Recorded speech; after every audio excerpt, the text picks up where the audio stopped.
जय श्री सीताराम, हर हर महादेव। कैसे हो आप लोग? उम्मीद करती हूँ बहुत अच्छे होंगे, बहुत स्वस्थ होंगे। तो इस वीडियो में हम बात करेंगे कलयुग से संबंधित कुछ बातें। इस वीडियो में हम बात करेंगे कलयुग क्या है तथा इसकी शुरुआत कब और कैसे हुई थी, कलयुग कितने वर्ष का होगा तथा कलयुग का अंत कब और कैसे होगा। सबसे पहले हम बात कर लेते हैं कलयुग है क्या। हमारे पुराणों में कुल 4 युगों का वर्णन मिलता है, जिसमें पहला है सतयुग, दूसरा है त्रेता युग, तीसरा है द्वापर युग और चौथा है कलयुग। जो पीरियड अभी चल रहा है उसे हम कलयुग कहते हैं।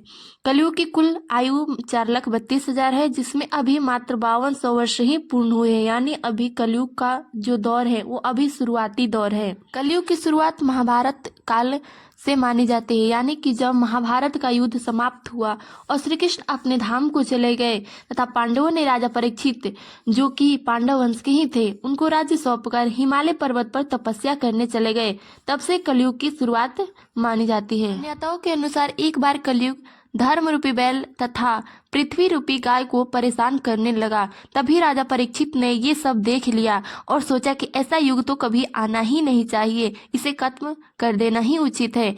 इस पर कलयुग राजा के चरणों में गिरते हुए बोला, माना कि मुझ में लाख बुराइयां हैं, लेकिन एक अच्छाई भी है कि इस युग में ईश्वर को पा जाना आसान हो जाएगा। मनुष्य केवल नाम जप के आधार पर ही भगवान को पा जाएगा और इसीलिए कहा गया है कलयुग केवल नाम है आधारा। बता दें कि कलयुग को 4 चरणों में बांटा गया है। पहला चरण 1,08,000 वर्ष,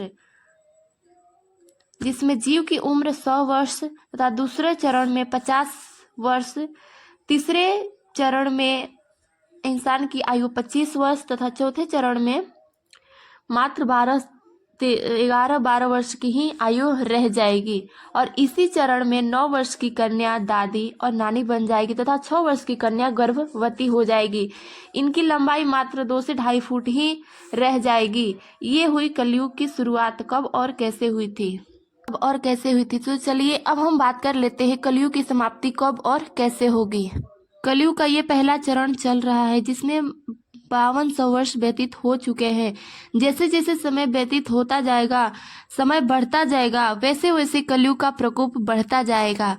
अभी सभी लोग अपनी मर्यादा याद रख रहे हैं, भगवान वेद पुराण शास्त्र को मान रहे हैं, कथाएं कह रहे हैं, सुन रहे हैं, लेकिन कुछ इक्के दुक्के लोग ऐसे भी हैं जो इसका विरोध भी करते हैं।